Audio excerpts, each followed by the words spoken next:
and welcome to the September edition of our traditional webinar, Ask Julie Anything. As you know, I am Mariana Nadai, and I will be your host. Today, we're having a special session with a topic that lots of you asked for. And in this session, our co-owner and formulator here, Julianne Lee, will talk about kidney health. Whether your animal is currently dealing with a kidney issue and you want to know more about how to best support them, or you just want to be proactive and protect these vital organs, this is the place and time to get your questions answered. So don't be shy and ask Julie anything. Before we start, I want to remind you all about some housekeeping rules.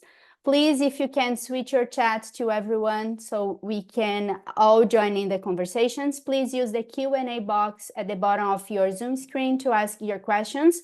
Your questions will be answered in order, first come, first serve, and we will do our best to get through all of them tonight. So please be gentle with us. And the most important thing of all, I also want to remind you that this session provides a judgment-free space with only the health and happiness of our animals and the planet being our core goal. So without further ado, I know you are not here for me, as I always say, so please, Julianne Lee, this is your space now. Hi. Hi, everybody. Oh, I was joking with Mariana just before everybody got on, and I'm like, oh, this is the AJA that I've been sort of putting off and not really wanting to do, to be honest. Why? And because it's so, I do want to do it. Yeah, I know you do. I do want to do it, and I really think it's important, but it can be really complicated. And it's a lot to teach in a very short period of time. So I am going to apologize in advance because this is going to be like a whirlwind slide presentation because there's a ton of it on here. You guys can ask me questions at the end, but you will get the slide presentation, right? So they can go through slowly by yourself, bit by bit. I was trying to show everybody my cat, but I don't think I can because it's too glary. So you guys can go through it and read it because this, I know we're not supposed to put a lot of, that's the other thing, right? Because rule of thumb, when you're doing a presentation, you're not really supposed to put a lot on slides. And I'm supposed to just sort of speak off the cuff, which is what I do best. But I can't expect everyone to remember what is really vital for you to remember if you're dealing with an animal with kidney issues at all. So the slides are full, because that's why I said sorry in advance. The slides are full of text, full of content. And, you know, there is a reason for that. And the reason is because I want to be able to give you guys the tools and the understanding of how to navigate your animals if they do have kidney disease, if you're suspecting kidney disease, if you want to prevent, help to try to be proactive and prevent kidney issues. So there's a lot to digest. So I'm going to be flying through the content, and it's going to be boring as poop, probably because I'm going to be like, whoo. But at the end, I'm happy to go back to slides if you guys have questions. And if you have questions, that's the other thing. I think it's really important for the questions and answers today, Mariana and whoever's in the background, Emily, sort of looking at the questions. I think for today, it's really important for me to answer questions about the slides and like specifically about kidney disease. And then we'll get to the other questions after, because for anyone out there that is dealing with animals that have kidney problems, I think, and they have a question about some of the slides so that I can make sure that they understand like the diagnostic part and stuff. I think that's really important because that's not something that customer service is going to know. They're going to have to ask me about that. All right. So here we go. I'm going to share my screen. Okay, Mariana? Good? Yes, it's good. I'll be here. I'll be like turning off my my screen just to everyone have their full attention. So but I am here. Okay, so we're just gonna do this, and then I'm going to go to view, go down to enter full screen. Okay, Mariana, you're gonna have to be my eyeballs too a little bit because when I have this full screen, I can't read chats and stuff. Okay. So can everybody see this okay? Yes, I mean, I can. Let me see the Okay. chat. Yes. Okay, cool. All right, so here we go. So kidney disease in dogs and cats. The kidney plays a vital role in your pet's health, including removing waste from the blood, regulating electrolytes and blood pressure, creating hormones that support calcium metabolism and red blood cells. There's a few different ways to describe kidney issues and the extent of the disease in the body. This is how I always look at it. Acute, chronic, and associated. And when I say how I always look at it, it's really important to understand that I'm not telling you, I'm telling you how I dealt and how my veterinarians and how my clinics, my veterinary hospitals worked with kidney disease. This is my personal experience with it, and we have had incredible results, including my mother, which is another reason it's very near and dear to my heart. My mom was diagnosed with end-stage kidney disease at 80, and she was what had happened to her is she took a drug that she never ever takes drugs. She was given a drug for arthritis, and she had the genetic mechanism that she was susceptible to a particular thing in this drug, and it's called Celebrex, and she lost the function of one kidney like within 2 weeks.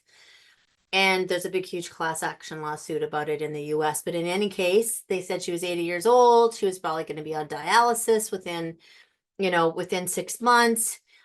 Her prognosis was terrible. So I was like, yeah, no, over my dead body. I'm going to treat her exactly the same and work with her exactly the same as I did with dogs and cats in my clinic. And I was very lucky because she had a nephrologist and a GP that was very, very supportive, and a heart doctor that was incredibly supportive of me intervening. And she lived until she was 93 and had an incredible death, and a really amazing 13 more years, and never had to go on dialysis or any kind of drugs for it at all. So this lecture is based on how I look at it, how my vet hospitals all looked at it, and how we approached it. So acute kidney disease, it can also be called AKI, or acute kidney insult, sorry. This is when the kidneys become damaged, whether through an infection, poisoning, or some other event. Symptoms of acute kidney insult can include drooling, vomiting, loss of appetite, frequent urination, back or abdominal pain, bloody diarrhea, black tarry stools, lethargy, and seizures. This is an incredibly life-threatening situation that can be seen within a few hours or a few days of the insult. And without treatment, acute kidney insult leads to kidney failure and death. Important to get a hold of your vet. This is where emergency integrative therapy can work its magic. Conventional diagnostics is a must. IV fluids, sometimes antibiotics, even surgery can all be vital. But adding acute homeopathy can also be life-saving and help to decrease the lifelong scarring that can lead to chronic damage and early renal disease and kidney failure. We'll cover all of the remedies in a bit, but this is very important. If your animal has been diagnosed with an acute kidney insult, you have to do what your veterinarian says. It is like time is of the essence. It's got to all get done. You can, deal with stuff later to help your animal's body recover from whatever has to be given. But homeopathy is phenomenal as an integrative medical support along with whatever your conventional vet's doing. Chronic kidney disease. This is a common degenerative, hold on a second. Acute kidney insult. Okay, there we go. Chronic. This is a common degenerative process in geriatric animals when the kidneys lose function over time. This is more common in cats than dogs, but I've seen it increase in dogs over the last 10 years exponentially. We can also see this when an extremely mild case of acute kidney insult is left untreated. The kidneys can start to degenerate more quickly over time for years, eventually expediting the failure. Symptoms of chronic kidney issues include drinking more or less water, change in volume and frequency, and urination and frequency of urination, loss of interest in playing or interacting, decreased appetite, vomiting or diarrhea, unexplained weight loss, blood in the urine, signs of dental disease like pale gums, smelly breath, mouth ulcers.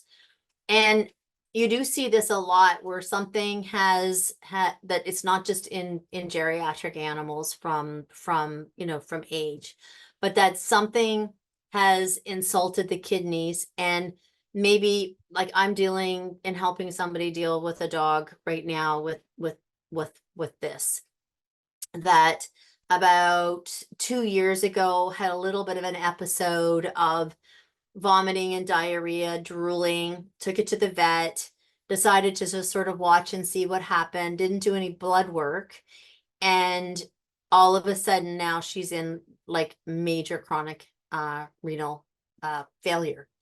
So I looked at it was really good. I was able to look at her history, and more than likely something acutely happened then and just slowly degenerated the kidney over time. So there's also something called associated kidney disease. This is when kidney health is affected by another medical condition. Sometimes this happens following an acute insult leading to chronic disease, kidney disease, but the most common associated medical conditions include nephrotoxosis, which is kidney toxosis. Oh my God, my tongue is tied. Damage to the kidney cells associated with drugs, too much or an overdose of NSAIDs, let's say, heart medication, beta blockers, calcium blockers, the overuse of vaccinations with thimerosal or gentamicin, or poison like antifreeze, paint solvents, windshield washer fluid. The list goes on, all the stuff that is very detrimental to the kidneys. Chemotherapy, even certain foods like grapes, raisins, currants can be toxic to the kidneys with certain dogs. In cases of chemotherapy or drugs, things you are going to be really hard on the kidneys, it's a good idea to be proactive with things will offer support, such as remedies. We'll go into this too: nux vomica, phosphorus, and organ supporting herbs such as those found in liver tonic. So associated kidney disease, what I saw a lot was associated with so they have a disease like heart disease, or they've got cancer, or they've got another disease that then they have to go on a drug, or they have to go on something that then affects the kidney. So it's not a specific kidney degenerative process. It's actually happening because of another disease. So polycystic kidney disease is one. It's a genetic degenerative syndrome where the kidney cells become cystic and therefore are unable to function. Nephritis, this is an infection of the kidneys. Heart failures, because the kidneys do not receive adequate blood supply, the cells become damaged, leading to secondary kidney disease. So again, that's what I was saying. It's not a degenerative process. It's not something that the kidneys were insulted earlier on. It's literally from this disease. Kidney stones or renal calculi. The deposits are composed of minerals and acid salts and form inside the kidney. They can be caused by genetics. They can be caused by UTIs, dehydration, or any metabolic disorder like Cushing's, hyperthyroidism, cancer that lead to high calcium levels in the blood. Symptoms of associated kidney disease include frequent urination, often with straining, pain in the lower back or abdomen, blood in the urine, or dripping from penis or vulva. Some dogs will show no signs at all, but if all of a sudden your dog starts to vomit, become lethargic, doesn't want to eat, or has painful urination, a vet visit is required immediately, and kidney stones should be definitely ruled out. So this is everything that I just talked to you about. A lot of that you can, you can Google yourself, you can get familiar with yourself. This is the stuff that I think when I wrote this was really, really specific to what we did at our clinic, and lots of clinics do this too, but really very specific to ours. So diagnosis for kidney disease and the 4 stages. Always try to get ahead of any illness by doing a healthy routine blood panel. It sucks, especially for cats, to go into a clinic and be nervous and have their blood taken. But I can't tell you how important it is to get a baseline blood panel done, just to know when your animal's in a healthy state, what does his blood work look like, or what does her blood work look like? It's an extra cost. If you're due for your yearly vaccinations, like they're saying come in for your yearly vaccinations, or they're saying come in for your yearly checkup, rather than getting vaccinations, you're much like, for me, it would be like, okay, great, bring the animal in, do a full physical, get up to date with whatever's going on, like any kind of symptoms or whatever. But definitely, if you're just like, oh yeah, he's doing well, no problems, get some blood work done. And I would do a full blood panel to be sure that you can really see, like I said, so that something does go sideways, you can go, oh no, well, that was normal back then, or that's pretty much what he's always like. So acute, we talked about this. Immediate emergency veterinary care is needed. Your vet will run blood work and urine tests. Ultrasounds are really, really helpful, and your pet will be given IV and appropriate medication. The problem with doing ultrasounds is a lot of clinics now won't do ultrasounds unless your animal's sedated. And if you have an acute situation where your animal has, all of a sudden is showing sign of kidney disease, and you don't know what it is, like you don't know whether they've eaten something, or they've got, some kind of a stone, or that's creating some havoc. It is really, really helpful to do an ultrasound. We never sedated animals for ultrasound ever. But we also allowed pet parents to come in and have the ultrasounds done with them. So if you can ask them to please, please, please let you in, or please not to sedate them, because the last thing your animal needs is as a sedation when it's got some kind of issue with its kidney or its liver even. So chronic disease, chronic kidney failure, stage 1. So blood work must be done regularly. That's a big important piece. BUN, creatinine, and SDMA and electrolytes should be checked. Should have a morning urine test done to check the specific gravity, ratio of urine, which is the ratio of the urine density to water, to make sure the kidneys are still able to concentrate the urine. Monitoring clinical signs of kidney disease is so important. I can't even tell you. For example, watch for increased thirst, urination, PUPD, and weight loss. So increased peeing, increased urination, weight loss, constipation, lethargy, nausea.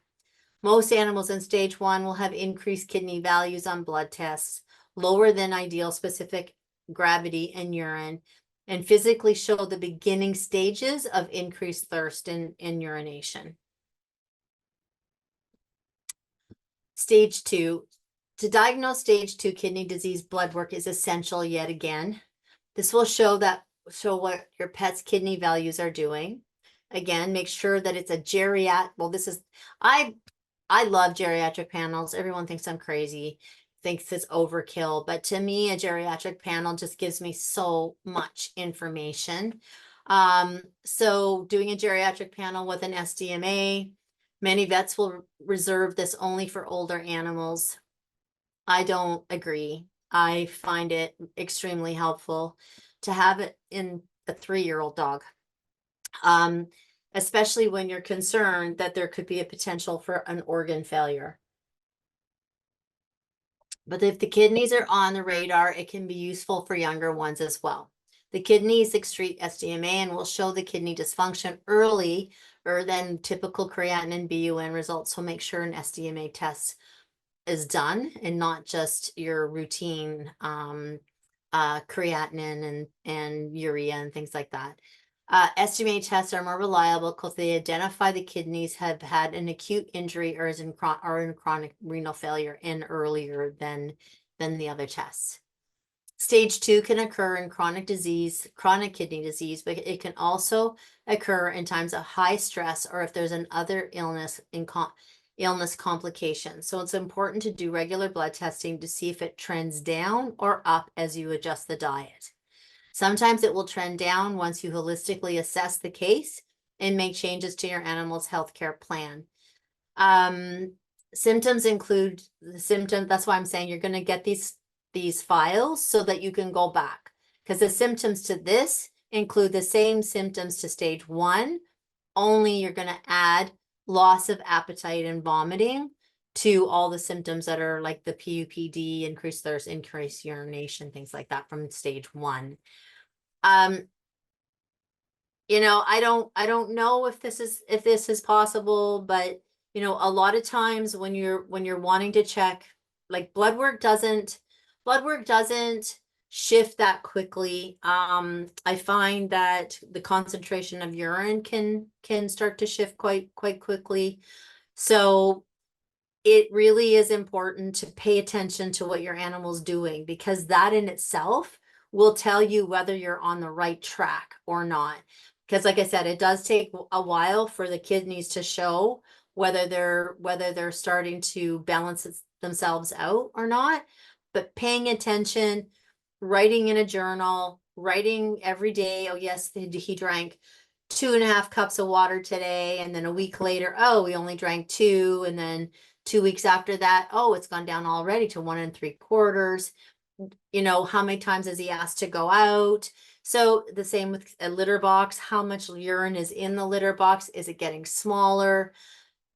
Writing all of this stuff down as you're changing things is paramount to making sure that you're on the right path. Stage 3 and 4 we will still be doing the same tests, but clinical appearance and symptoms are even more important. How's your pet doing? At these stages, true degenerative kidney disease is likely, and the diet may need to be adjusted to compensate for this. At these stages, phosphorus might be high, and potassium and sodium may also not be in normal range. BUN and creatinine, SDMA are often significantly elevated.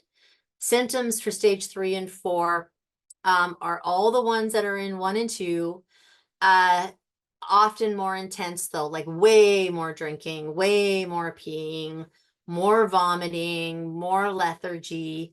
But then you can start in this one, you can start seeing, or these 2 stages, you can start seeing chronic bladder infections, cloudy urine, bad breath, mouth ulcers, increased vomiting or constipation, disorientation, disinterested in normal daily activities, or things that your animal would usually be interested in. So, you know, there's clearly a big, huge off balance of homeostasis. You really can look at this and decide, you know, yes, or even the mouth ulcers, like cats get that a lot when they're in end stage kidney disease. So they get mouth ulcers. You start working with them, changing diets, adding supplements, doing homeopathic remedies, and then all of a sudden you start looking again and the ulcers aren't as inflamed, or the ulcers go away, or the ulcers, you know, that is a very clear indication from the outside that the kidneys are starting to function better or starting to adjust themselves. So integration of holistic medicine and therapies. What a cute cat. Oh my God. So managing kidney disease. Once a diagnosis of kidney disease is confirmed, our clinic protocol was to implement a variety of steps, including homeopathy, diet, pre and probiotic, digestive enzymes, organ support, plus for stages 3 and 4, reducing phosphorus, adding omega-3s, vitamin B, vitamin C, vitamin E. Based on blood work, sodium and potassium were sometimes added or for the electrolyte balance. And we're going to go through a diet, so don't be freaking out. We're showing you everything. I'm not going to go through the diet, but you'll get the diet with the slides. And also what the blood work needs to look at when you start to introduce this diet. Intravenous fluids to help with dehydration and possible electrolyte imbalance. For cats, purchase Nosorb to collect urine at home. Really, really, really important. For dogs, use a stainless steel soup ladle to collect the urine and learn to do sub-Q fluids at home. Now, I'm going to tell you something again, like this little dog that you walk a fine line, because when an animal's in really end stage renal disease, they feel crummy. They feel really, really, really crummy. And some vets will look at blood work and be like, okay, which is what they did with this dog. Like this dog's done. There's no sense in doing anything with this dog. We could put it on fluids for 24 hours, but these are so high that you know, the chances of this, whatever, blah, blah, blah. I can tell you, we have seen dogs and cats that are literally look like they're near death, and be able to bring them back to, you know, what you might look at as stage 2, right? Or stage 3, let's say. So they go from like complete end stage, they're going to die. There's nothing we can do. The best thing is to euthanize them and start to collectively work with them fairly intensely, integratively, and quite quickly they can look and feel so much better. So having your toolkit ready, especially if you have cats, having this you know, this slide presentation close to you, you can quite quickly make your animal feel better, so that gives you time to assess what can we really do, how kind is this to my animal, are they really suffering? You can make them, especially with remedies, I can't even tell you, you can make them feel quite well quickly. I'm not saying that you're reversing their kidney disease quickly. That's not what I'm saying. I'm saying that you can make them feel well again, fairly well again, that gives you that space and time where you can start to integrate of a lot of stuff and make that assessment yourself. Do they have quality of life? Are they eating? Are they still happy? Are they still wanting to engage sitting on the couch and watching television? Do they want to go for a walk? You can then make that decision from a space where your animal is actually feeling better. And then you can do more blood work and assess whether you know, some of the values are coming down. But with managing kidney disease, to me, is all about how well are they doing?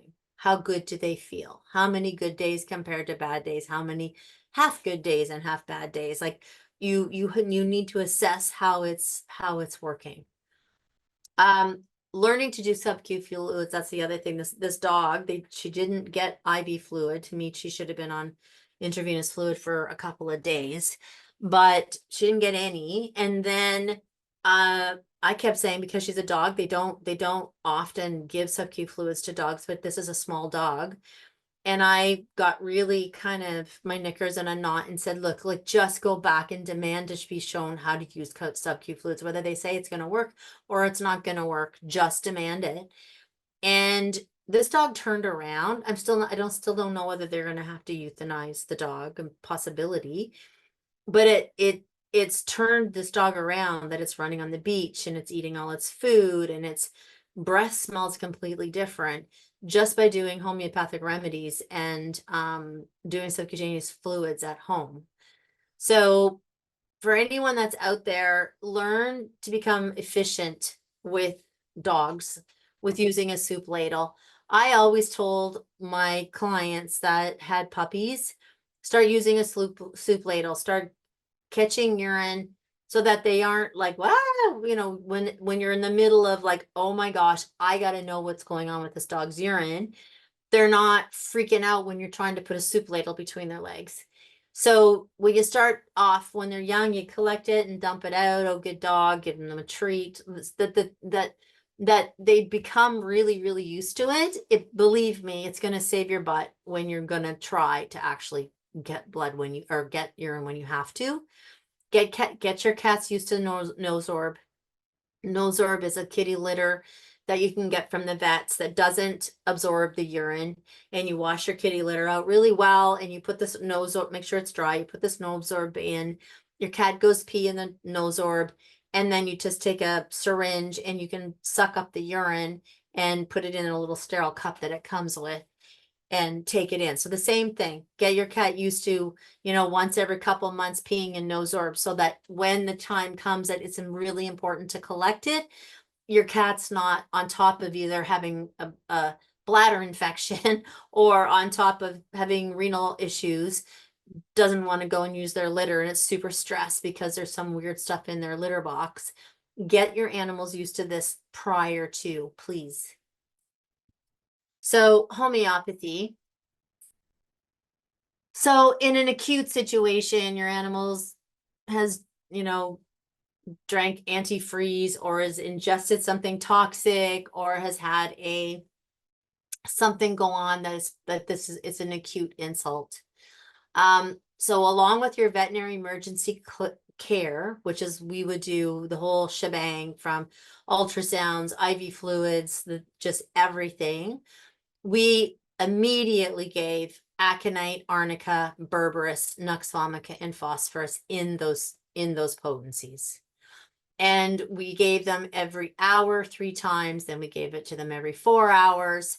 Then over a 12-hour period, we did it like that. Then we would do it 3 times a day for 1 week, then once a day for 1 week, then once a week ongoing or until the symptoms completely resolved. Sometimes you have to give it more. If this is a really acute stage or an acute setback where like your animal is almost dead, to be sure that you're not, you know, you're not doing that this resolves as best as possible. Sometimes you have to do it for, you know, 3 months. It depends. You want to make sure that all your symptoms are resolved, and when you're rechecking the blood work, that the kidney values are back to normal before you stop. So stage 1, you know, they're starting to show signs of chronic renal disease, but stage 1 still. We would give the remedy berberis and phosphorus and thiocyanium. Very important, hard to get. Homeopathy, for those of you that are in the US, homeopathy overnight is an amazing, amazing homeopathic pharmacopoeia. And it's a really, really, really great. It's a really, really great remedy to reduce the scarring of the kidneys. And that's phenomenally important, like sclerotic process of the liver, the eyes, the kidneys. Anytime where there's been trauma or damage, I use thiocyanium. That's why it's in our leaky gut protocol, is to try to reduce the scarring of when the leaky gut starts to heal again, that the mucosal lining of the gut doesn't become scarred. So that's for stage 1. Stage 2, arnica, berberis, phosphorus, 30 and 200. Well, all the potencies are there. And again, thiocyanium. Stages 3 and 4, arnica, berberis, phosphorus, and thiocyanium, but they're higher potencies of it's a higher potency of phosphorus. And the berberis, I drop the 12C and just go 30C. And stage 3 and 4, I haven't written this down, but we're not expecting the stage 2 and the stage 3 and stage 4, especially stage, to completely resolve. I had my mom on those remedies. Sounds crazy. And for any homeopaths out there, they're probably just going, oh my God, and pulling out their hair. I had my mom on those remedies for 15 years or 13 years without any concern of approving, because I knew it was incurable. I knew that I was not going to bring my mom's dead kidney back. I knew that she was going to be dealing with this kidney disease for the rest of her life until she died. So there was no concern for me to have something called approving, which is giving remedies too often and causing a symptom that's in the remedies. The body needs those remedies because it's not going to recover. So it needs it to adjust to be able that my mom's other kidney could function, or what's left of the kidney functioning can continue to function and not deteriorate more. So I hope that makes sense. And if it's not, you can ask me questions after. So supplements, again, species-specific probiotics is a really, really important one. Our Phytos and Felix Flora, the Wolf, Soil and Sea is really, really helpful for detoxification. Gut Soothe, really great because it really helps to support whether they're having diarrhea or constipation along with it. Liver support and liver tonic is a massive one because it has herbs for the kidneys. And when the kidneys are starting to fail, you want to make sure that the pancreas, the gallbladder, and the liver are very, very supported because they're going to work overtime and try and support its buddy, the kidneys. And so that's a really important part too, making sure that you get antioxidants in the body. So just kind of ramping up your antioxidants, your liver and kidney support, your gut health is vital. And I'm going to just talk about this next one. What is also really important. Our new launch is called Pawsitive Immunity. It's really, really, really helpful in anything like liver disease or kidney disease where you're trying to eliminate as many toxins as possible, because the less amount of toxins that when an animal's in renal failure or in kidney or liver failure, the last thing you want to be doing is vaccinating. The last thing you want to be doing is flea and tick medication. The last thing you want to be doing is any drugs that has to filter through the kidneys or even the liver. You want to try to make the life of those kidneys as sweet as possible, as clean as possible, as pristine as possible. And the cool thing about Pawsitive Immunity is that it comes from immunoglobulins. It has the highest concentration of IgG immunoglobulins of anything sourced naturally. Immunoglobulins set up the body to be able to respond to threats like pathogens, viruses, and challenges. Challenges meaning, anything that's floating around in the gut that shouldn't be there, that is considered toxic. It inhibits antigens from setting off an immune response, limiting any opportunity for inflammatory response that may lead to an overreactive immune system, aka autoimmune allergies, food sensitivity, what causes allergies in the body to respond to antigens and to begin with. So when with the kidneys being so important with blood and like they're very important organs, we want to make sure that all the rest of the organs in the body, the gut, the heart, we want to make sure that everybody else is working like a fine oiled machine to give the kidneys or like I said, or the liver, any organ that's actually deteriorating, allow them to have the best chance possible that they're not having to work overtime. So we want to say to the rest of the systems of the body, hey guys, we got to step up here. We got to make sure that so it's up to us as pet parents to make sure that we are supporting the kidneys, the rest of the organs and the rest of the systems of the body so that they are working to their optimum.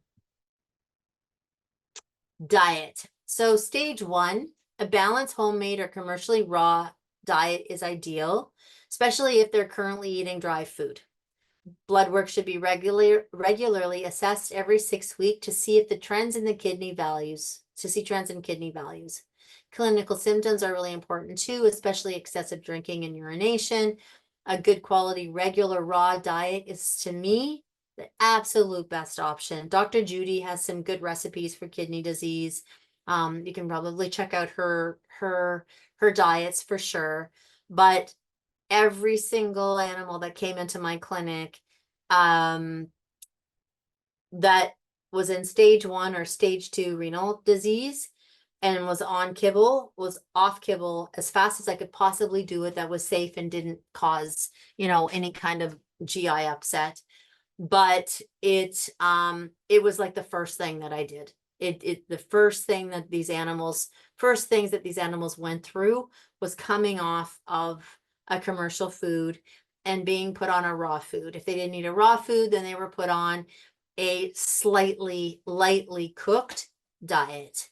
So stage 2, if the phosphorus is still in normal range, then your animal is not super PUPD, a high quality balanced raw diet is still the best option to avoid muscle wasting, which low protein diets can cause. So that's something that is very important. A lot of clinics still subscribe to giving things low protein diets. Dogs and cats are carnivores. When they don't all of a sudden become vegetarians when they go into kidney disease. And what'll happen is the body will still require that much protein, so it will take the protein from its own muscle mass, and it will create muscle wasting in the animal, and its own muscle consumption is way harder for the kidneys to deal with than, and not normal, like not natural, than a really good quality raw food. So really do your due diligence if your veterinarian is telling you to put your animal on a low protein diet if it's got some, some kidney issues. It's nothing. We never did that. And often we would have animals that come in to see us in stage 3 and stage 4. And, they've gotten 3 months to live. They've got 6 months to live. And they come in on canned or dry low protein diets. And it's the first thing that we did is take them off of that.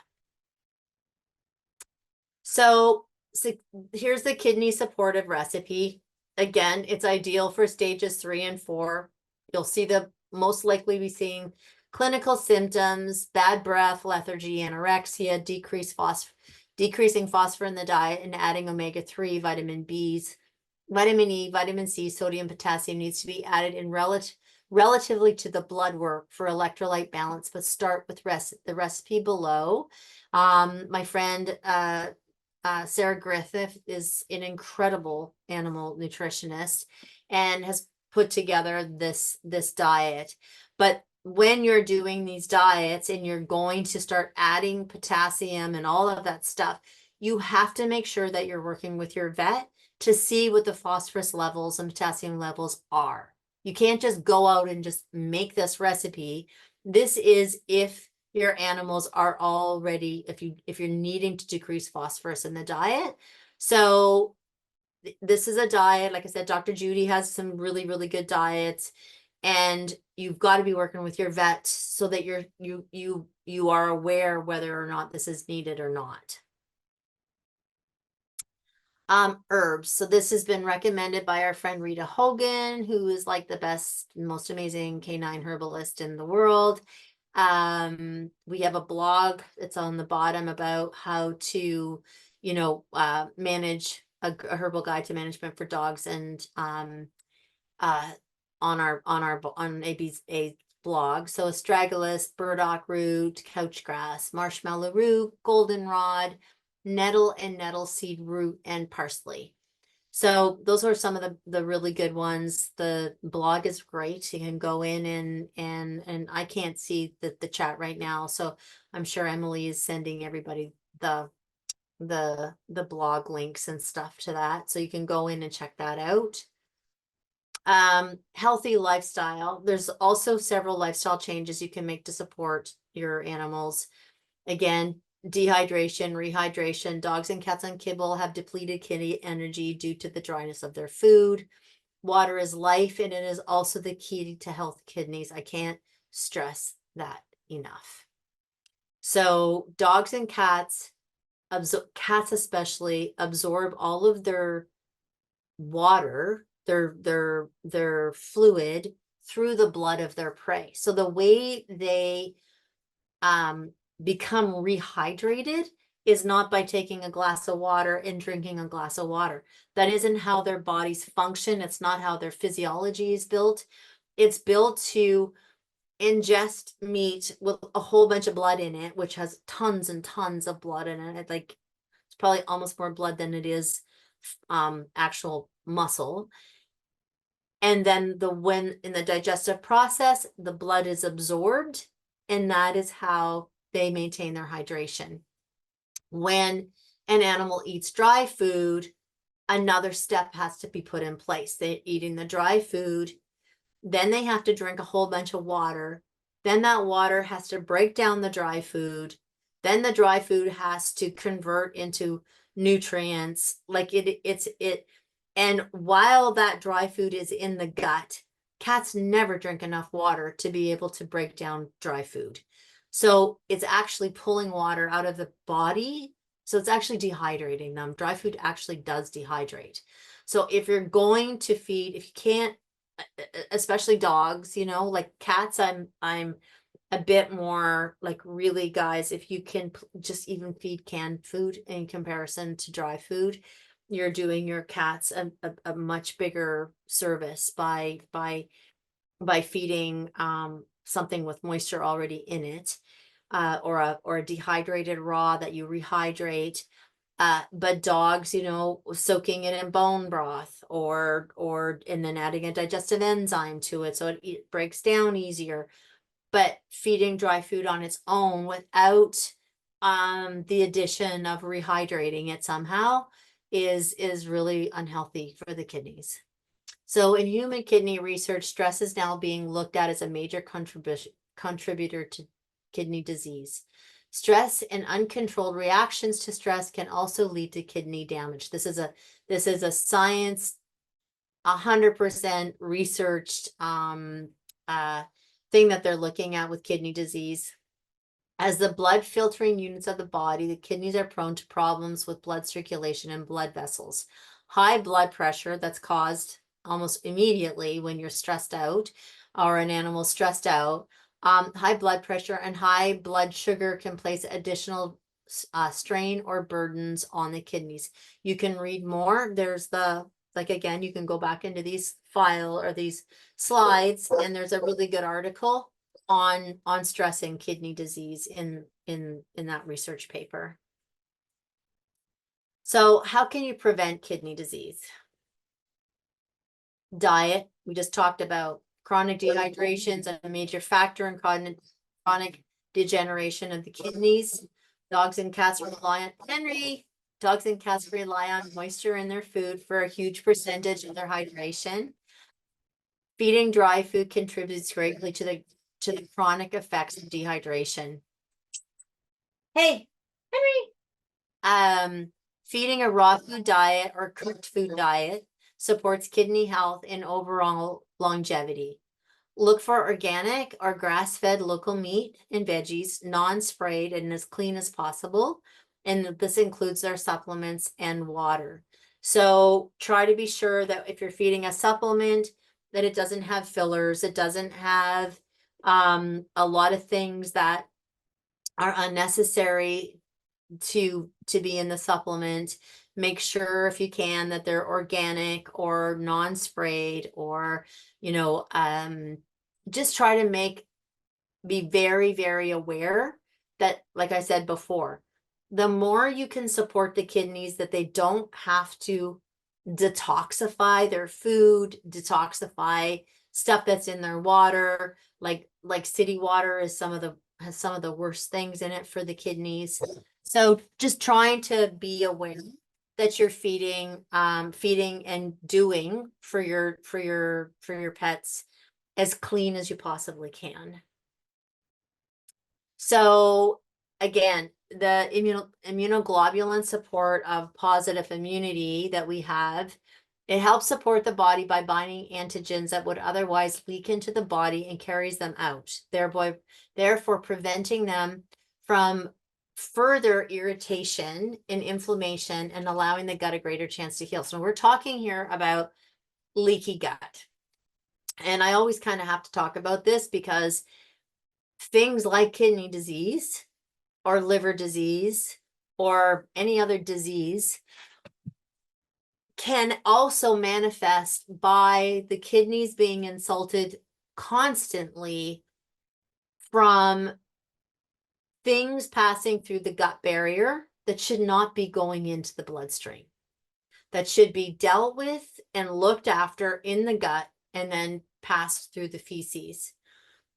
Most animals that don't have the proper flora in their gut and have gut trauma, which I would say almost everybody and everything does nowadays, what will happen is that those toxins leak into the bloodstream. You've all heard me talk about, probably all heard me talk about leaky gut. Well, kidneys have, the detoxifying organs have to deal with that. So if you have an animal and you want to prevent kidney disease, you want to help to try to prevent and derail stuff with the liver, or autoimmune disease, pro-inflammatory cytokines, which is directly linked to cancer. When we're trying to navigate through all of the pesticides on food, all the environmental toxins in the world, it is really like a game of navigation. And this this product, what it does, which is why I'm blown away and I just adore it, is that whether there's leaky gut, whether there's not leaky gut, it is a non-systemic IgG. And non-systemic IgG is really unique and not like colostrum at all. And why I love it is because unless we know we have low IgG, so unless you're going and getting your animal tested for IgG, and yes, your animal has low IgG, then fine, give them extra make their bodies produce more IgG or give them more IgG. But if you don't know that, then you're kind of, for me, playing with fire from a perspective of you don't want to be given more immunoglobulins when you don't need them. The wonderful thing about immunoglobulins is they bind and they remove toxins, but colostrum becomes systemic. So it goes in and it gives the body these immunoglobulins and stimulates the immune system. Whereas this bovine serum doesn't do that. It has way more actually IgG than colostrum, but it stays in the gut. It doesn't become systemic. It stays in the gut and it binds to the toxin. So where you see where it says immunoglobulin binding to bacteria, debris, and toxins, it's doing that, and then it's taking them. It's binding or attaching itself to those toxins to stop them from going through the gut when the gut is permeable, which it's not supposed to be, or if it has leaky gut, and then pulls them out of the gut, out of the feces. If your animal doesn't have leaky gut, or if there's no issue with gut trauma at all, which is almost, I don't know if that's even possible, but if this animal has a pristine gut, what causes leaky gut is all the toxins and chemicals and, like I said, glyphosates, environmental pollution. The list goes on and on, what they walk through and lick their feet. eventually those toxins create leaky gut. It causes the gut to become inflamed, dysbiosis to happen, and then causes leaky gut. So getting that stuff out of there so it isn't sitting in the gut and creating this inflammatory process helps to prevent leaky gut, but it also helps to remove the toxins that the liver and the kidneys have to detoxify. So it's really good as a prevention, and it's also really good when your animals do have an issue with their liver and their kidneys or any kind of autoimmune disease, period. So again, supporting the gut is the conductor of everything. Proper functioning of the gut supports healthy organs and the homeostasis of all organs. That is like incredibly important. And so does the positive immunity. The two of them work together simultaneously, but in different ways. Digestive enzymes can be really helpful for the digestive process so that the body's actually absorbing its vitamins, minerals, and nutrients, all of the things that it needs to stay healthy. Supported the organs, liver tonic is one of our #1 sellers. We have, I don't know, I can't even tell you how many testimonials we have where this product has helped animals in liver failure or kidney failure or high liver values or high kidney values. Antioxidants like phytosynergy, medicinal mushrooms help with oxidative stress. Keeping the body as healthy as you possibly can is crucial for derailing organ disease of any kind. Kidneys, liver, heart, eyes, doesn't matter. Love. And species oriented lifestyle. To me, this is something everybody can do. This is something that's incredibly vital. Cuddling, reducing boredom, interacting, reducing your own stress, the person, like your pet parent's stress, getting outside into nature more, breathing cleaner air, opening windows, making sure cat doesn't jump out, but getting fresh air in, having fun, and being there for each other. I used it as the last slide because it is the integrative part of that everybody can do on their own, that doesn't cost anything, that's good for us, it's good for them, and we can all do it. So together, you guys have got this, because kidney disease does not have to be as scary as it's made out to be. And I can attest to that because I've seen it with my own cats. I've seen it with thousands of patients and with my own mom. So, all right. My voice is going. I just talked for an hour straight. I'll stop sharing my screen. Okay. Hi again, everyone. Thank you, Julie, for this lovely presentation, full of information that you all were gonna getting after this webinar. We are sending you all the presentation. And before we jump into the questions, I have a special announcement. We prepare a gift for all of you guys that are attending today's webinar. We are giving you all 15% off on 2 of our products, our bestseller liver tonic, one of our bestsellers liver tonic, and our newest product, Pawsitive Immunity. So 50% off until Friday. The code is Kidney Love 15, that it's already in the chat for everyone to use it. So go there after the webinar and buy liver tonic and Pawsitive Immunity with 50%. 15, sorry, not 50. Sorry guys, 15% off. So okay, let's start here. There's some questions in the Q&A. Let's start it over, okay? Jim is asking here, is micronized zeolite, I don't know, a good detox for kidneys? Yeah, it is.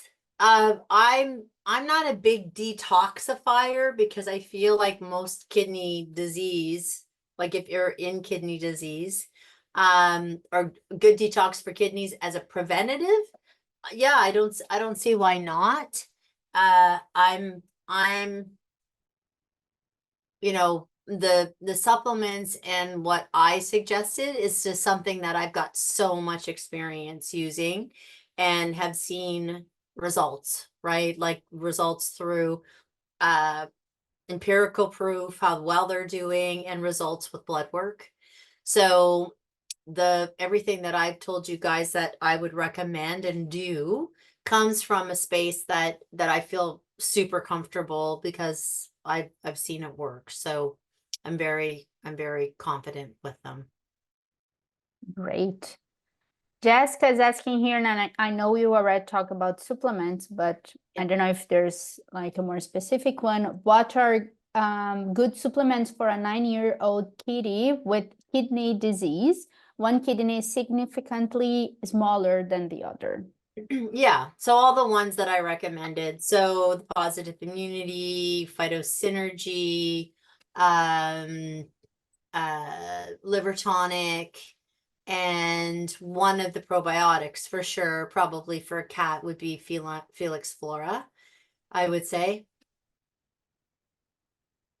Amazing. And Oh, also, like definitely guys, don't forget about the homeopathy. Like to me it is it's vital. Like really, really vital. okay. Robin is asking, hi, does SIBO affect kidneys? Which foods are best, worst for SIBO dogs? Thank you for this webinars. So generous. Thank you, Robin, for being with us almost every webinar. So, I mean, anytime SIBO is, for those of you that don't know, but I'm sure that everybody does. SIBO is small intestinal bacteria overgrowth.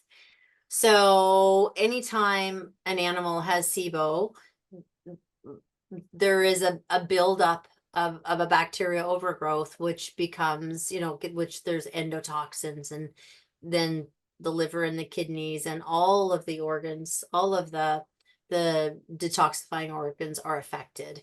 So from a perspective of SIBO,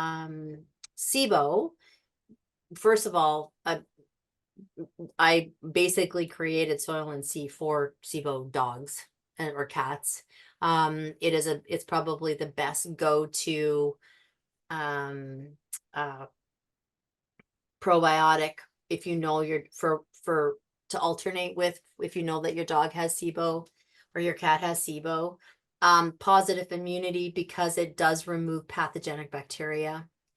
So from a perspective of food, though, it's a toughie because fiber is a touchy situation, right? And you have to be careful with fiber with SIBO. So I'm not sure if it's been diagnosed that it has SIBO, but there are SIBO diets out there that if your dog does have, for Dogs Naturally, I did a whole lecture on SIBO, and it's a tricky one because what's good for SIBO is not necessarily great for the large intestine. So what I like to do when a dog is being treated for SIBO, I like to alternate. So I like to have like a week of a SIBO diet and then a week to support the large intestine and then a week of the SIBO diet. So, and again, why does it have SIBO? You have to address why the animal has SIBO. Is the sphincter leaking? Why is that bacteria from the large intestine going up into the small intestine? So, we just have to figure out, it's always important to figure out why. Great, thanks, Julie. Helen is asking, do certain vaccines in particular harm the kidneys? had a 4-year-old suffering from kidney disease. Thank you for you and your wisdom. Well, the ones with thimerosal in it and ones with gentamicin in it is particularly hard on the kidneys. So to try and find out if it does, but Helen, if I had a 4-year-old that had suffering with kidney disease, I always call it the weigh scale. Is your kitty gonna get a childhood illness like feline upper rest? Like what is the concern that your cat's really going to get the diseases that you're getting vaccinated for in comparison to vaccinating them in your cat getting kidney failure and dying from kidney failure, or it creating more insult to the kidneys? It really is weighing out those odds. If an animal came in to see us at any one of my clinics and it had renal insufficiency and any one of our veterinarians vaccinated that cat, they probably wouldn't be working with any one of our clinics for very long. And if the animal really, really wanted it, we would be so adamant that we would send them to a different clinic. We'd send them to a conventional clinic. We wouldn't feel right vaccinating an animal in renal disease. Okay. There's a question here from Frank that is not related to kidney, so I'll skip this one and then we can go back at the end. So Trish is asking here, if you are being proactive with a senior dog, should you use daily supplements or an on and off supplementation? And she continues her question way below.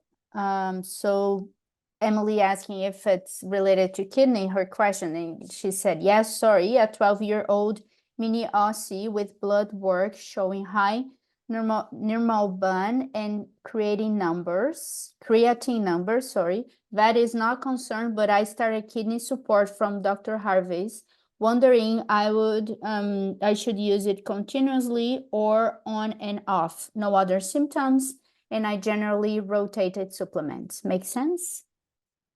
So I can't speak to somebody else's supplement, so I don't know if it should be given long term. I know that our liver tonic has been given long term for, like I said, my mom was on it for 15 years.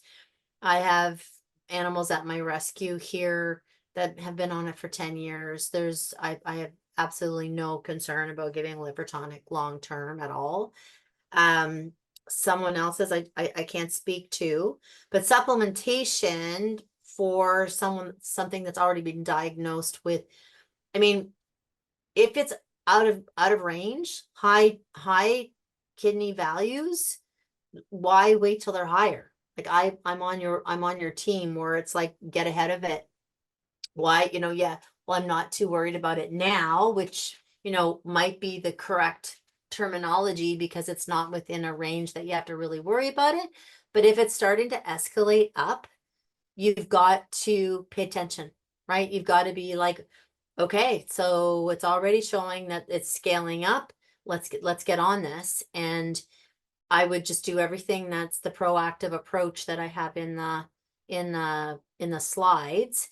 And for me, I like, if you're going to alternate supplements, I don't do like supplements and then no supplements and then no supplements. I really like to address the systems of the body. So supplementation to get in all your amino acids and antioxidants and, fight oxidative stress, then do that for a while and then go into, 2 weeks of like intense gut health and then go into 2 weeks of intensive kidney support and then 2 weeks of intensive meaning like really focus on the systems of the body. You can rotate that way, not just have to be like, okay, I'm on it now, I'm off it, I'm on it now, I'm off of the same thing all the time. You can be constantly rotating, but rotating to address certain systems of the body. And when I formulate everything for ABA, that's what I do. Every single thing in ABA has an affinity to a particular system of the body, so that when people are rotating, when customers are using our products and rotating through different things and using different things and trying different things, that makes me feel good because I feel like I'm doing my job of paying attention to all the systems and not just one. Amazing. Thank you, Julie. Eating, I don't know if I'm saying your name correctly, but it's asking, hi, Julie, my dog doesn't like drinking water. She eats prescription kibble. She only drinks after lots of exercise. Does that pose any threat to her kidney? How much water should a dog drink to be healthy? And is it case by case? Thanks.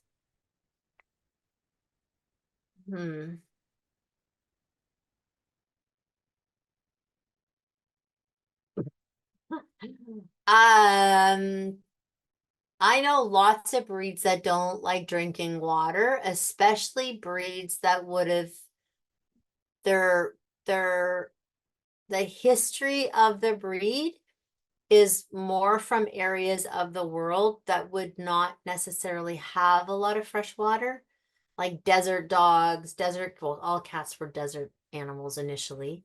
Dogs that high altitude dogs that, so I don't know what breed this dog is, but it's kind of like, if a dog's eating a mouse, a rat, a rabbit, a bird, they're not necessarily thirsty because they're getting so much blood. They're getting their natural hydration that way. So, like my old cat, he's 18 now. He drinks water a lot because he's starting to get kidney issues. So I see, even though he's eating raw, I see him at the water bowl. But until he was 17, I never saw him drink. 16, I never saw him drink water. When he turned 16, I saw him starting to drink more water. Up until then, I have a 1-year-old. No, she's not. She's 2 years old. I never see her drink water. I've got 5 cats in the barn. I don't see them drinking water. The odd time I'll see them, they'll stand up on a horse, like they have water, free choice water, but the horses have water buckets around. Sometimes I'll see them stand up on the water buckets of the horses and drink the water buckets, but rarely do I see them drink water. But that's because they're getting their hydration through their blood. So that's a hard question, because something is probably going to lose its balance if your pup's not drinking water and it's eating kibble. The dehydration word is going to pop its ugly head up there probably somewhere at some point. I can't tell you how much water a dog should drink, because like I said, I have a 11-year-old crossbreed that is, going through some health issues right now. And up until 2 years ago, I hardly ever saw him drink water. I would always put water under, have some water, because he'd be panting, it's hot out. Didn't want to drink water, but I wasn't worried because he gets so much blood. So it's hard, right? It's really hard. I know lots of little dogs that don't drink much water, and I really feel like, because they're more like cats, right? Like they have this propensity to be, even like chihuahuas and things like that. They're ratters. They were bred to eat rats and mice. They're not really, it's not natural. So I don't know what to say. Personally, I would talk to your vet about switching from a prescription kibble to a homemade prescription diet, because for every prescription kibble, there is a prescription homemade diet. You can find a diet, pretty much doesn't matter what you're on, and you could follow that recipe of that prescription diet as a homemade food, which wouldn't be dry. It would be homemade. So it'd have a lot more natural moisture in it. Thanks, Julie.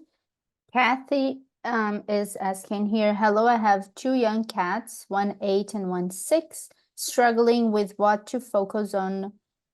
Specific gravity low 1.022, pH 1.5, protein 1T, No, signs, 8.5.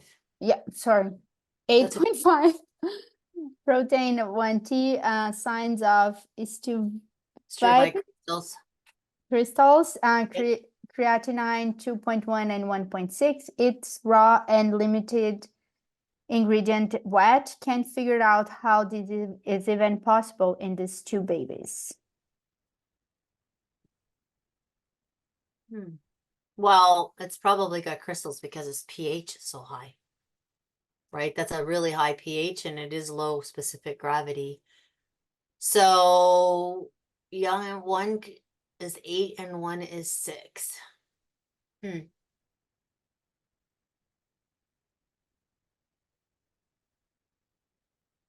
Limited ingredient wet. It's raw. I don't know. Maybe switch your raw. I don't know what raw you're on.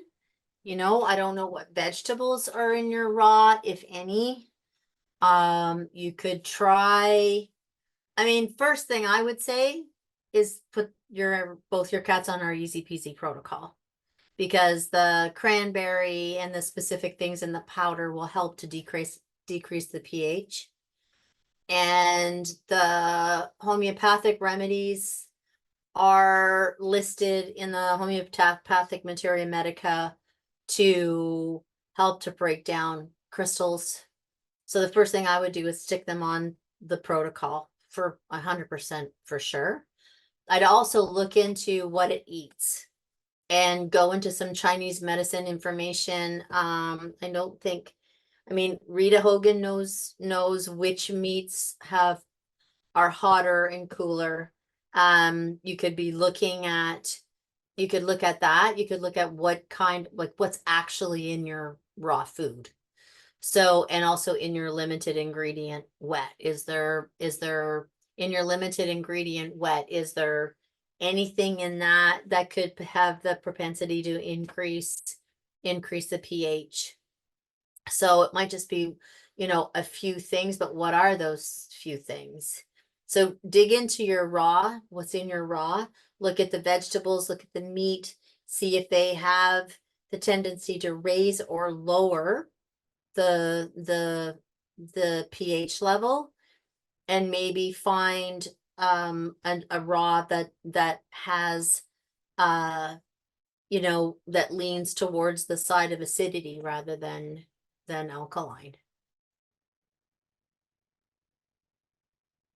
Thanks, Julie. Margot is asking here, my 3.5-year-old female cat has recently been diagnosed with stage 2 chronic kidney disease. She's showing no symptoms. This seems odd for her to be so young. Do you have recommendations for supplements and diet? The vet recommended prescription diet and to reduce protein. That seems odd too because cats are carnivores. Any food recommendations other than Hill's Purina Royal Canin? Thank Can you move it up for me a little bit, Mariana? Because I can't, my mouse isn't working with that. I can't read the bottom of her question. Okay. And thank you. I'm getting a second opinion from a vet who also advocates homeopathic methods. Okay.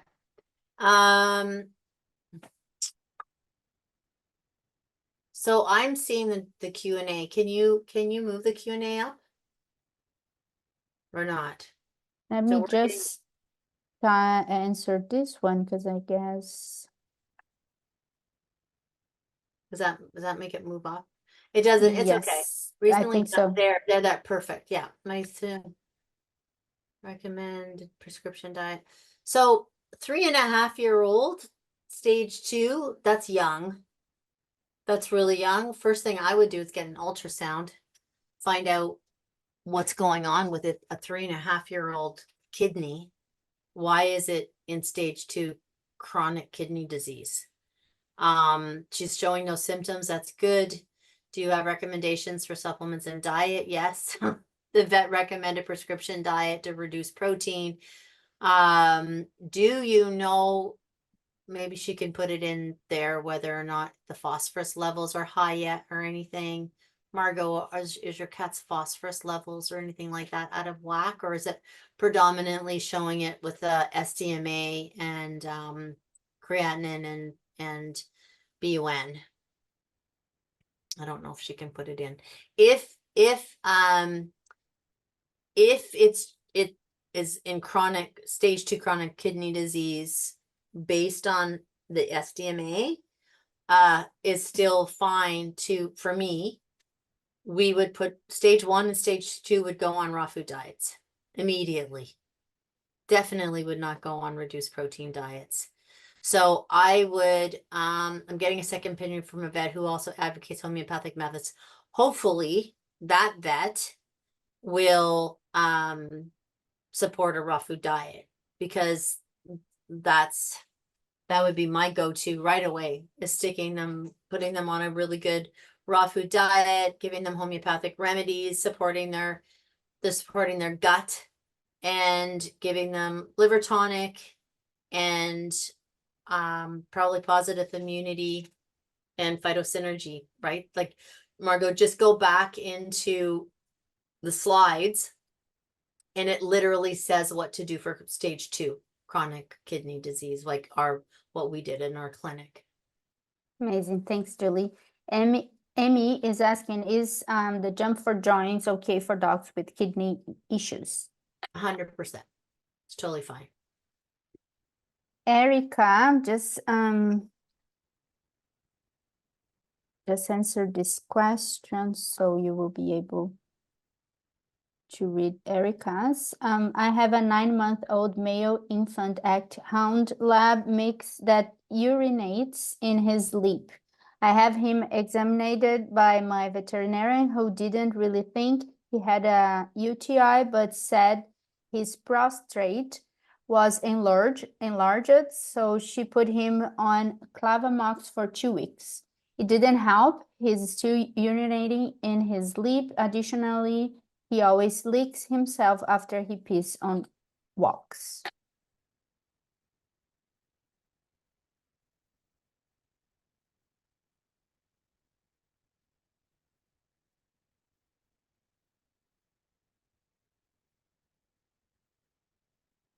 So it's really hard for me to ask questions in this, isn't it? Did they do a urinalysis and blood work on your puppy? Let me check if Erica's still here.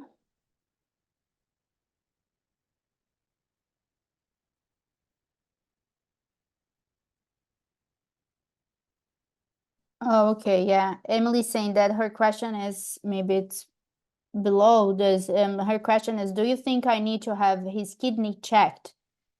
Yeah, Okay. to clarify Well, for Emily, that's why. I would do blood work right away, and I would do a to do a urinalysis now is going to be hard, right? Because they put them on. If they didn't do a UTI, if they didn't do a urinalysis, and then now you're going to check the urine after they've done antibiotics, it's going to be really hard to see. I don't ever believe in giving antibiotics unless you do a full urinalysis and culture and sensitivity to know exactly what kind. But the fact that his prostate gland is enlarged, that could technically be a hormonal thing. Does it say if he's neutered? Oh, it's intact. Okay, well, I would get an ultrasound. I would get an ultrasound of his prostate and an ultrasound of his kidneys, and I would do full blood work, because 9 months old, they're like hormonal machines at 9 months of age. I would definitely be looking at, why is his prostate enlarged. That's for sure. I'm not sure when he's peeing, is he peeing in a straight line, or does it pee and then squirt like this when he pees? That's a big indication that the prostate something's going on with the prostate. But if that prostate is enlarged and he's 9 months old and he's having these issues with his urine, I would have that dog in tomorrow and have an ultrasound done on his prostate, an ultrasound done on his bladder, his kidneys. They can do it all at once and do full blood work and do a urinalysis too. Check for, like I said, it's not going to probably be accurate now because you've done the blood work, but They did the urine analysis. Pardon? They did the They did a urinalysis. urinalysis. Yes. Didn't want to put him on. Did they find bacteria in his urine?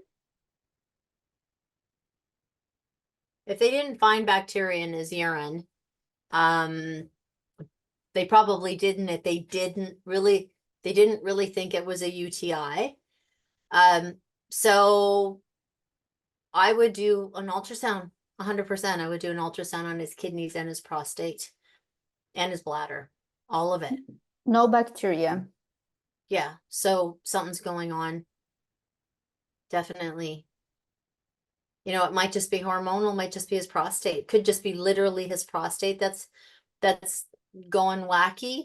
And sometimes you'll see that the prostate is affected by hormone, like really big swings in hormones. But then if that's the case, then you're probably going to have a discussion about neutering him with your vet. Great, thanks, Julie.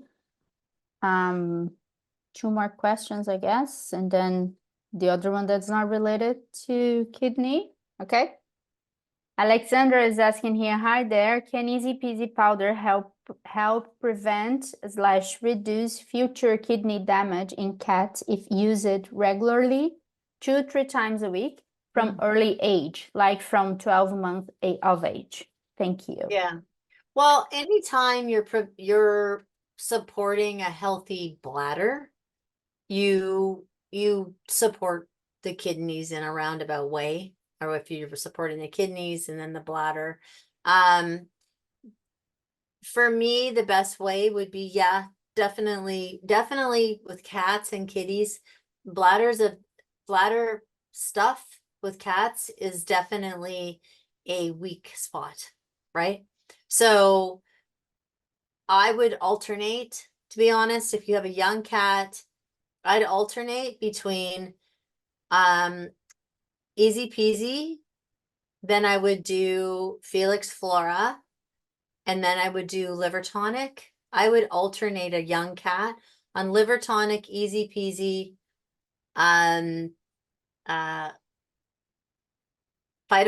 Felix Flora, and Phytosynergy.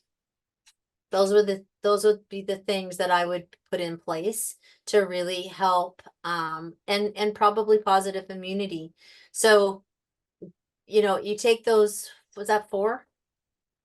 Easy Peasy, liver tonic, Phytosynergy, Felix Flora, and Positive. That's 5 things. So when you do that, you could literally do 1 a month, right? You could be on one for 1 month, go on the next one for 1 month, go on the next one for 1 month, go on the next one for, you could do it that way, or you could do every 2 weeks. You can just alternate them. Then you're looking at every system of the body. You're not just focusing on one single thing. You're looking at all the systems of the body, keeping it a finely tuned machine, the whole thing working together in synergy to prevent and derail as many things as you possibly can. Great, Julie, thanks. Rose is asking, my 9-year-old golden retriever has kidney disease, which was brought on from a Lyme disease infection, which he has asymptomatic from for nearly 2 years. After 3 months of back and forth hospital visits for low platelets, high blood pressure, he's finally stable, although he still has proteinuria and his blood pressure is a bit elevated. He's still eating raw diet and acting normal. He is back on 30 mg day of telmisartan, sorry, and I give him hepato doctor every day, hepato DR every day. Is there anything else I can do for him? The homeopathic remedies that I recommended. I mean, you can get a hold of a homeopathic doctor or a homeopathic veterinarian. Homeopathy is in the same with those remember those little kitties we were just talking about, those two young cats that are both having issues. Mm-hmm. Homeopathy, like preventative, like look at the stage 1, even just do stage 1 with them for a bit. Definitely I would do that. But Rose, I would definitely, you can, I always say Andrea ring and the girls roll their eyes because she's so busy. Just had a thing with Andrea last week, but you could reach out to her too, because it would be great to do homeopathic remedies for the Lyme as well as the kidney stuff. But again, the homeopathic remedies, the positive immunity for sure, especially even for the Lyme, liver tonic 100%, and gut health. All those things are just going to support the kidneys as much as they possibly can, and support Lyme. I mean, Lyme is something where, the best way to deal with Lyme is to have the strongest immune system you possibly can manage. And so that the immune system is able to push the Lyme out, like overpower the Lyme. So again, the positive immunity, the homeopathic remedies, the liver tonic for sure, phytosynergy absolutely, and maybe the wolf one, wolf, or alternating between wolf, soil and sea, and maybe gut soothe, those 3. But there's lots you can do. There really is lots you can do. Thanks, Julie. And the last question, sorry guys, it's just because it's very late for us. It's from Frank. Is the positive immunity helpful for interdigital cysts? He has them all over his paws. Yeah, I wonder if it's a bully breed. They really get them bad. So interdigital cysts are coming from a systemic inflammatory response somewhere. They're not just all of a sudden showing up. That's the predisposition of your dog, and it can I don't know what you've done for them though. Like, I don't know what you've looked at for interdigital cysts, but again, homeopathic remedies, our rebalancer is really good for interdigital cysts. So is our go-to. So those 2 remedies together are really good. The positive immunity for sure, and supporting your dog's gut health so that its body can go to the existing reason why the interdigital cysts are there. So they're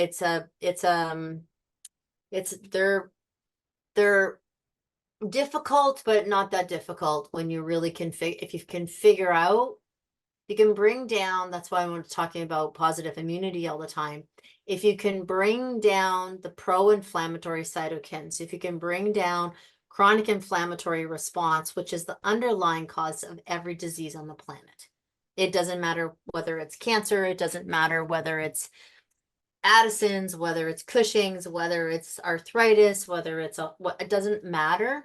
The underlying disease to everything is chronic inflammatory response. Even viruses, like if you have a high inflammatory response, if you're walking around with a lot of inflammation in your body is not going to be able to respond to a virus as well as if you don't. So interdigital cysts is the expression of an underlying chronic inflammation from something, you know, and it's just manifesting through your dog's feet via interdigital cysts. You know, another dog could have the exact same physiology going on in its body, like systemically in its body, and it gets diarrhea, chronic diarrhea, or chronic vomiting, or SIBO, or whatever. So addressing chronic inflammation is the #1 goal to any long-term health and longevity for anything, for any species, doesn't matter what they are. They can be painful and super irritating. So topically, owies and oopsies are great if you put Epsom salts in water, some chamomile tea, and 8 squirts of owies and oopsies in a you know, in a yogurt container, in a small bath, and put, I don't know how big your dog is, and soak your dog's feet in that. Or get some owies and oopsies, spray owies and oopsies all through their feet, and then put I was gonna say gloves, put paws, like like, oh my gosh, what are they called? I just went brain dead. What are things that you put your dog's feet in called? Oh my god, it's so funny. Who's boots? Thank you, Jonathan. Booties, Emily. Thank you, Megan, Lori. There we go. Put booties on them so that he can't lick it off. But, you know, our colloidal silver, even mixed with our, like, some squirts of colloidal silver, some squirts of owies and oopsies, put your booties on, and so that he can't lick it. It's pretty amazing how from a topical perspective, how helpful that is. But positive immunity could help, because some of the underlying reasons for interdigital cysts can be yeast. Some of the which positive immunity binds to and detoxifies it through the feces. Some, you know, like I said, pathogens, antigens, seasonal allergies, all of that stuff positive immunity helps with. Amazing. Thanks, Julie. And that's it, guys, for tonight. Considering Julie doesn't even know what booties are. Yeah. Like I said, it's like getting super late for us here in the Atlantic. So I know I always say that because we still have a lot of questions, obviously, here in the Q&A, and I know that I always say that, but it's really, really true for those who didn't get their answer today. Please join our community on Facebook, the Adore Beats Collective. You can post your question there, and we will be glad to help you. So we are monitoring the sorry, the community, and there's a lot of amazing people there in the community that also can help you guys. So I want to thank you, Julie, and everyone who joined us today for this amazing discussion. Thank you so much. I don't know if you want to say any final words. Yeah, I think that I don't know how many people have ever experienced kidney disease, but it can be really scary, and it's often very daunting, and you get lots of like naysayers and things like that. You just have to have faith. The body has an amazing ability to right itself, given the right tools.